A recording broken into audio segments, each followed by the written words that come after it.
حضرت زما یو ناقص رائے ده او هغه دا ده چې مونږ کو ګورو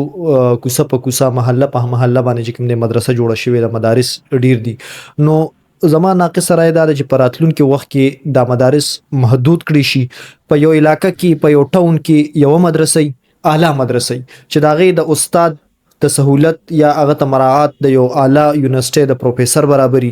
دا غي نه چې کله طالب فارغيږي چې هغه د خپل علم سره سره یو ښه ډاکټر یو ښه انجینیر یو ښه ساينټیست یا داسې نور چې کوم دی دغه په علوم باندې یا فنون باندې مهارت حاصل وي نو تاسو غنئ چې دغه رائے ته تاسو په کوم نظر ګورئ تاسو سوال خو ډېر مزیدار دی خو زه دې کې تفصیل کوم چې ګوره دلته دوه مقصد دي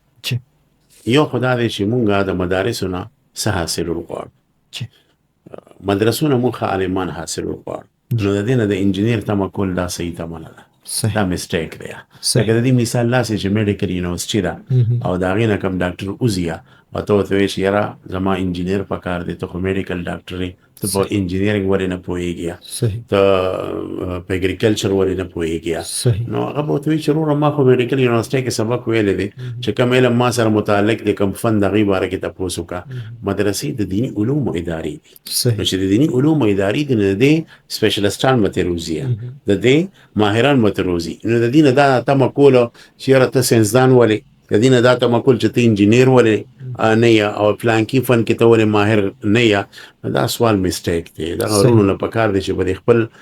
نظریه باندې لګه نظر ثاني یو خبره ده دویمه خبره ده چې په خوا زمانه کې به د دنیوي لکه دویم رخ تاسو ته وایم چې په خوا زمانه کې به د مدرسې مقصد دا و چې د دې نه د جامع کس پیدا شي نو د انګریز 14مه صدۍ کې چې کله هندوستان ته راغی د ایسټ انډیا کمپنۍ په شکل کې د تجارت په نوم باندې او بیا دلته هغه هر څه تربیه ورکړو هلته تاسو ته تاراش کړو چې تاسو ته تاریخ معلوم دی نو د راتلو نه مخکې هندوستان کې د مو چې کوم تعلیمي درسګاه وي نو به یک وخت به چې عالم فارغېدو نو دی به علم کې ماهر او نورو فنونو کې هم د دستګاه به حاصلوله بلکې عالم اسلام کې په خوا زمانه کې چې څونه ادارې وي هغې نه به چې کوم عالم فارغېدو نو دی به په نورو فنونو کې ماهر مثلا عالم اسلام مشهور اداره جامعة القروین ده دا 245 هجري کې جوړه شوې نن نه 1200 سال مخکې زموږ استاد محترم شیخ الاسلام مولانا مفتی محمد تقي صاحب فرمایي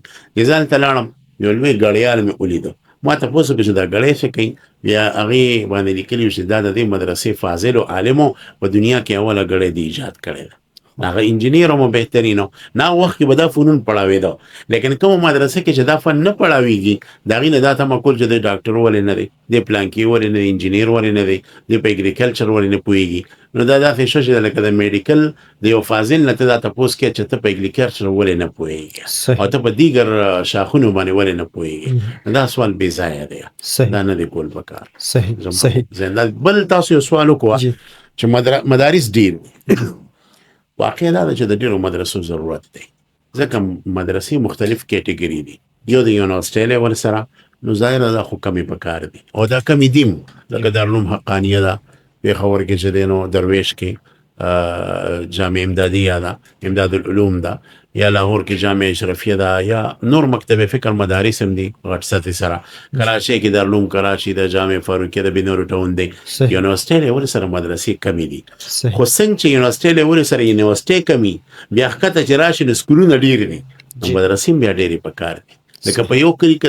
ته چې زه لاړم 400 طرف ته کېدای شي زما دا پوډکاسټ هم ستاسو په دغه توسط سره اوري کلي کې زما بیان د جومات کې ماشومان راغونډ شوي 52 ماشومانو ختم کړو نو ما دا جومات خو لرلو کې ستاسو مدرسه نشته د هغې ایم سکولونه پکې څو اتفاقا مې تپوس وکړو وي 21 سکولونه دي وړوکې کلی نو ما یاسې سکول خو ښه شی دی او مونږ اسلام راته د لوی سینې حکم کړی دی چې دنیوي علوم هم زده کړې خو 21 سکولونه دي او دیني ادارې هم نشته دا خو ډېره د شرم خبره ده تاسو دونه لږ ونته دغه قایم کې توازن نغي بیا الته مدرسه کولو کړه څنګه چې زمونږ سکولونه ډیر دي نو مدرسې هم ډیرې دي البته د سوال کې به داسې یو اصلاح وکړو چې مدرسې چلونکي د څوک مدرسې چلونکي د قابل خلک کتابي خلک دي باذوق خلک دي خاندانی خلک دي صاحب علم خلک دي تقوا والا خلک دي نو داسې خلک چې مدرسې چلی بیا د مدرسه د عالم اسلام یو اهم مرکز جوړ شي او کو چرې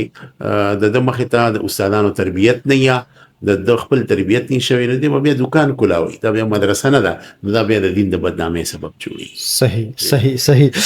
سمره حضرت تاسو خبرې سره زه اتفاق کوم